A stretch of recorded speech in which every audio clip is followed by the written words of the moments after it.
ملک رضوان احمد ایوان کی قیادت میں لوہی بھیر کے وفد کی MNA راجہ خرم نواز سے ملاقات، ترقیاتی کاموں پر تبادلہ خیال۔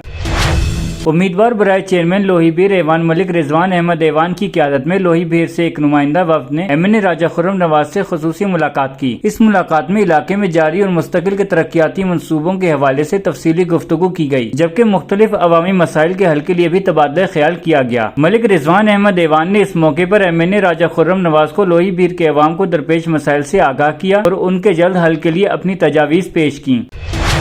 راجہ خرم نواز نے وفد کو یقین دلایا کہ علاقے کی ترقی اور عوامی مسائل کے حل کے لیے ہر ممکن اقدامات کیے جائیں گے۔ لوہی بھیر کے عوام کے درینہ مسائل کے حل کے لیے ایک اور اہم پیش رفت ہوئی، جہاں امیدوار برائے چیئرمین لوہی بھیر ایوان ملک رضوان احمد ایوان کی خصوصی کاوشوں سے ملک حبیب الرحمان کی گلی کا مسئلہ حل کرنے کی منظوری دے دی گئی۔ یہ مسئلہ کافی عرصے سے حل طلب تھا، جس پر ملک رضوان احمد ایوان کی مسلسل کوششوں کے نتیجے میں متعلقہ حکام نے اس کی فوری منظوری دے دی۔ ملاقات میں ملک تصدق، چیئرمین زکوٰۃ کمیٹی لوہی بھیر ایوان ملک حفیظ، ملک حبیب الرحمان، ملک خرم علوی، ملک عدنان افتخار، ملک متین، ملک جواد حبیب اور دیگر معززین بھی شامل تھے۔ تمام شرکاء نے ملک رضوان احمد ایوان کی کاوشوں کو سراہتے ہوئے اس امید کا اظہار کیا کہ وہ مستقبل میں بھی عوامی مسائل کے حل کے لیے ایسے ہی اقدامات کرتے رہیں گے۔ یہ ملاقات نہ صرف عوامی مسائل کے حل کی جانب ایک قدم ثابت ہوئی، بلکہ اس سے علاقائی ترقی کے لیے مزید عملی اقدامات کی راہ بھی ہموار ہوئی۔ ہمارے YouTube چینل کو سبسکرائب، ہمارے Facebook پیج کو لائک اور فالو کر لیجیے تاکہ مزید آنے والی ویڈیوز آپ تک پہنچ سکیں۔ شکریہ۔